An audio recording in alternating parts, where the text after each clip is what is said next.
Sir ಇವಾಗ big boss ಮನೆಯಿಂದಾನೆ ಬಂದ್ರಿ ಅಂತ ಹೇಳಿದ್ರೆ ಹೋಗಿದ್ದು. ಏನ್ ಮಾಡಿದ್ರಿ ಬಿಗ್ ಬಾಸ್ ಮನೆಯಲ್ಲಿ? ಇಲ್ಲ ನಾವು ಗಿಚ್ಚಿಗಿಲಿ ಪ್ರಮೋಟ್ ಮಾಡ್ಬಿಟ್ಟು ಬಂದು. ಓಕೆ.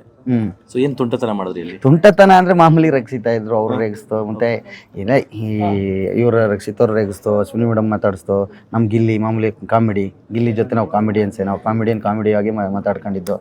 ಹೆಂಗೆ ಜರ್ನಿ ಅಂದರೆ ನಮ್ಗೇನು ಅವ್ರ ಜರ್ನಿ ಮಾಡೋಕೆ ಗೊತ್ತು, ಬಟ್ ನಮಗೇನು ಹೋದಾಗ ನಾವು ಎಂಜಾಯ್ ಮಾಡಬೇಕು. ನಮ್ಮ ಹುಡುಗರು ಇವರು ಮಿಮಿಕ್ರಿ ಮಾಡಿದ್ರು, ಆ್ಯಕ್ಟಿಂಗ್ ಮಾಡಿದ್ರು, ಅವ್ರ ಜೊತೆ ಒಂದಷ್ಟು ಫನ್ ಮಾಡಿ ಅದಾದಮೇಲೆ ನಮ್ಮ ಶೋ ಗಿಚ್ಚಿಗಿಲಿಗಿಲಿ ಜೂನಿಯರ್ನ ಸಪೋರ್ಟ್ ಮಾಡಿ ನಮ್ಮ ಬಿಗ್ ಬಾಸ್ ನೋಡುವಂಥ ಎಲ್ಲ ಅಭಿಮಾನಿಗಳನ್ನೂ ಕೇಳಿಕೊಂಡು, ಯಾಕೆಂದರೆ ನಗು ಒಂದು ದೊಡ್ಡ ಅಲೆ ಅಂತ ಹೇಳ್ತಾರೆ. ಯಾವತ್ತೂ ಅಲೆ ನಿಲ್ಲಬಾರ್ದು, ಅಂದರೆ ಅಲೆ ಯಾವತ್ತೂ ನಿಲ್ಲಲ್ಲ. ಸೊ ನಗು ಅನ್ನೋದು ಒಂದು ದೊಡ್ಡ ಅಲೆ ಅಂತ ಹೇಳ್ತೀನಿ.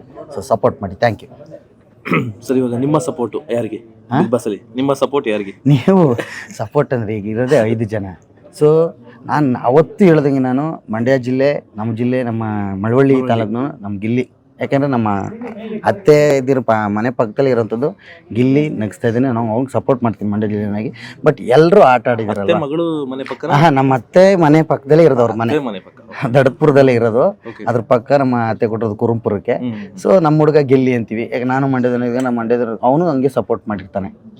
ಯಾಕೆಂದರೆ ಅಭಿಮಾನ ಇದ್ದೇ ಇರ್ತದೆ. ನಮ್ಮೂರು ಅಂತ ಇದ್ದೇ ಇರುತ್ತೆ. ನಾವು ಅದ್ರ ಪ್ರಕಾರ ನಾನು ಗೆಲ್ಲಿ ಅಂತ ಹೇಳ್ತೀನಿ. ಸೊ ಇನ್ನೂ ಯಾರು ಗೆಲ್ಲಬೇಕು ಅಂತ ಕೇಳಿದ್ರೆ ಗುರು ಎಲ್ಲರೂ ಗೆಲ್ಲಿ ಬಿಡಿ ಅಂತೀನಿ. 3 ತಿಂಗಳು ಜರ್ನಿ ಮಾಡಿದ್ರೆ ಅದಕ್ಕೆ ಹೇಳ್ತಾ ಇರೋದು. ಎಲ್ಲರೂ ಗೆಲ್ಲಿ ಅಂತಲೇ ಆಶಿಸ್ಬೋದು ನಾನು. ಯಾಕಂದ್ರೆ ನಾನು ಹೋದಾಗ ನಾನು ಗೆದ್ದಿಲ್ಲ ಅದಕ್ಕೆ. ಅಲ್ಲ ಅಂದ್ರೆ ಈಗ ನಿಮ್ಮ ಸಪೋರ್ಟ್ ಗಿಲ್ಲಿಗೆ. ಬಟ್ ಇವಾಗ ಗಿಲ್ಲಿ ಗೆಲ್ಲಬೇಕು ಅನ್ನೋದು ತುಂಬ ಕಡೆ. ನಾವು ಹೋದ್ ಸರಿ ನಿಮ್ಮ ಇಂಟರ್ವ್ಯೂಲಿ ಹೇಳಿದ್ದೀನಿ, ಅದನ್ನು ನೀವು ಹೆಂಗೆ ಎಡಿಟ್ ಮಾಡಿದ್ರು ಗೊತ್ತಿಲ್ಲ. ನಾನು ಹೇಳೋದು ಅಶ್ವಿನಿ ಮೇಡಮ್ ಅವ್ರ ಜೊತೆ ಕೆಲಸ ಮಾಡ್ತಿದ್ದೆ ನಾನು, ಅವ್ರ ಹೋರಾಟಗಳನ್ನು ನೋಡಿದ್ದೀನಿ ಅಂದಿದ್ದೀನಿ.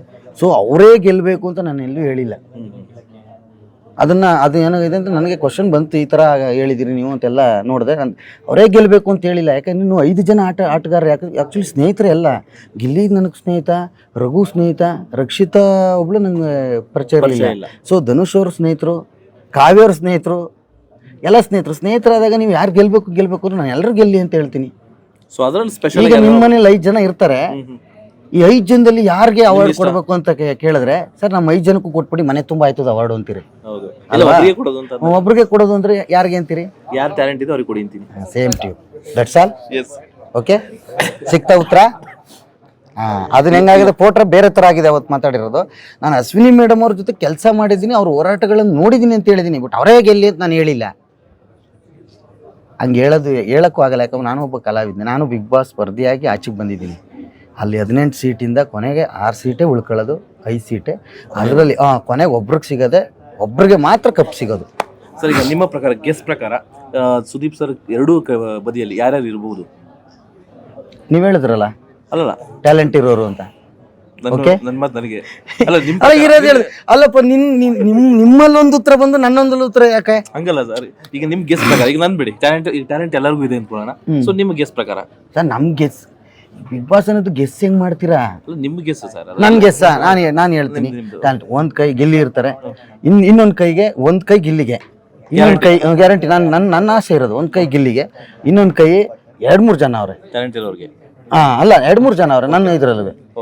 ನನಗೂ ಇಷ್ಟವಾದವ್ರು ಅವ್ರೆ ಅಲ್ವಾ. ಅಂದ್ರೆ ಗಿಲ್ಲಿ ಈ ಕಡೆನೂ, ಈ ಕೈಲೂ ಇಂಥವ್ರು ಇರಬೇಕು ಅನ್ನೋದು ಆಸೆ ಇದೆ. ಅಶ್ವಿನಿ ಮೇಡಮ್ ಅವರಾಗಲಿ, ರಕ್ಷಿತಾ ಅವರಾಗಲಿ, ಕಾವ್ಯ ಆಗಲಿ, ರಘು ಆಗಲಿ, ಧನುಷ್ ಆಗಲಿ, ಇಷ್ಟು ಜನದಲ್ಲಿ ಯಾರು ಒಬ್ರು ಇರ್ತಾರೆ ಅಷ್ಟೇ.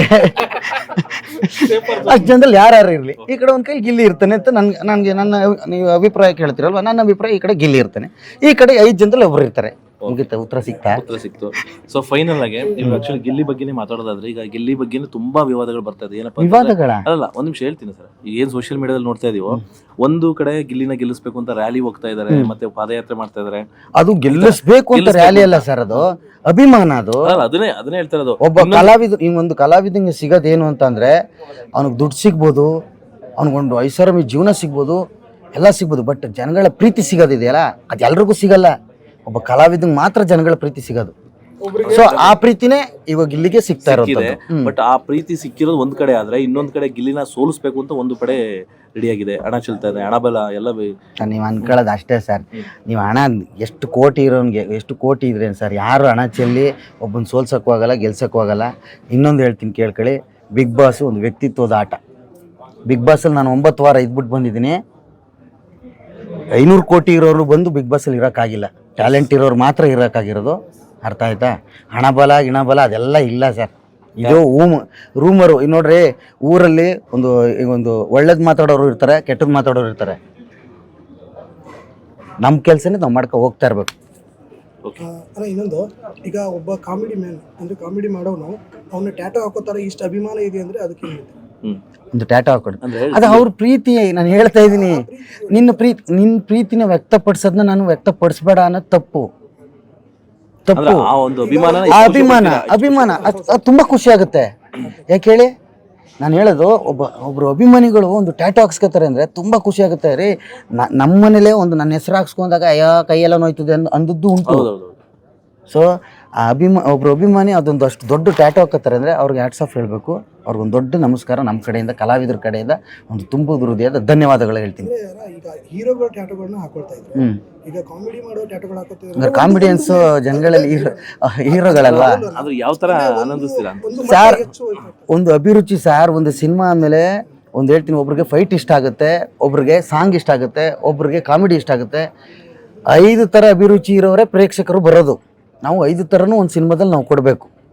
ಸೊ ಅದೇ ರೀತಿ ಅವರು ಕಾಮಿಡಿ ಇಷ್ಟ ಆಗಿರ್ಬೋದು, ನಮಗೆ ಇಲ್ಲಿ ಒಂದು ಚೇಷ್ಟೆಗಳೇ ಆಗಲಿ, ಒಂದು ಒಳ್ಳೊಳ್ಳೆ ಪಂಚ್ಗಳಾಗಲಿ ಇಷ್ಟ ಆಗಿರ್ಬೋದು. ಅವ್ರ ಅಭಿಮಾನಕ್ಕೆ ನಾವ್ಯಾಕೆ ಇಲ್ಲ, ನೀನು ಅವ್ರದ್ದಾಕ್ಬೇಡ, ಇವ್ರದ್ದಾಕು ಅನ್ನೋಕ್ಕಾಗಲ್ಲ. ಹಾಕಿದಾರ ಗೌರವಿಸೋಣ, ಪ್ರೀತಿಸೋಣ.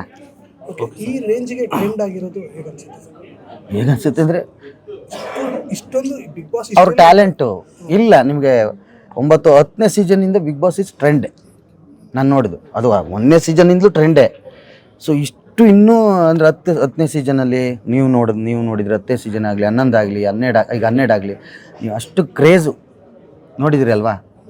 ಸೊ ಅದು ಅವ್ರವ್ರು ಉಳಿಸ್ಕೊಂಡು ಬಂದಿರೋಂಥದ್ದು. ಜನಗಳಿಗೆ ಅವರ ವ್ಯಕ್ತಿತ್ವ ಜನಗಳಿಗೆ ಇಷ್ಟ ಆಗಿ ಇಷ್ಟು ಕ್ರೇಜ್ ಇದಾಗಿರೋದು. ಸರ್, ನೀವು ಕಾಮಿಡಿಯನ್ ಆಗಿ ನಿಮ್ಮದೇ ಸ್ಟೈಲಲ್ಲಿ ಪಂಚಿಂಗ್ ಆಗಿ ಅವರು ಕೊಡೋದಾದ್ರೆ, ಯಾರಿಗೆ ಪಂಚಿಂಗ್ ಆಗಿ ಗಿಲ್ಲಿನ ಗೆದ್ಬಾ ಅಂತ ಹೇಳೋದಾದ್ರೆ ಯಾವ ರೀತಿ ಪಂಚ್ ಕೊಡ್ತೀರಾ?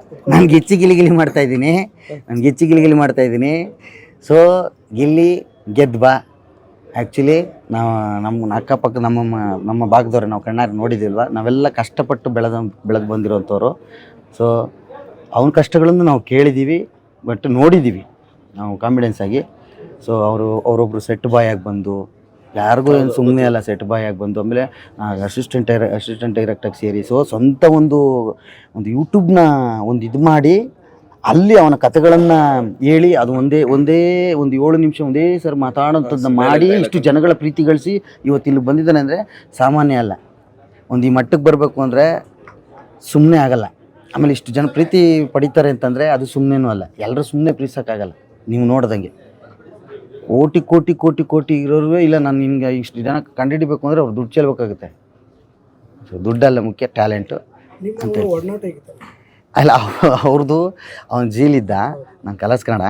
ಸೊ ಸಿಕ್ಕಿದಾಗ ಹಣ ಚೆನ್ನಾಗಿದೆ ಹಣ ಚೆನ್ನಾಗಿದೆ, ಗೊಬ್ಬರಣ ಚೆನ್ನಾಗಿದೆ ಹಣ ಚೆನ್ನಾಗಿದೆ ನಾವು ಗಿಲ್ಲಿ ಏನು ಸಮಾಚಾರ ಹಂಗೆ ಮಾತಾಡ್ತಿದ್ದ ಅಷ್ಟೇ. ಶೋಗಳು ಇಲ್ಲ. ಈಗ ಕೋಟ್ಲ ಕಿಚನಲ್ಲಿ ಒಂದಿನ ಸಿಕ್ಕಿದ್ದಷ್ಟೇ.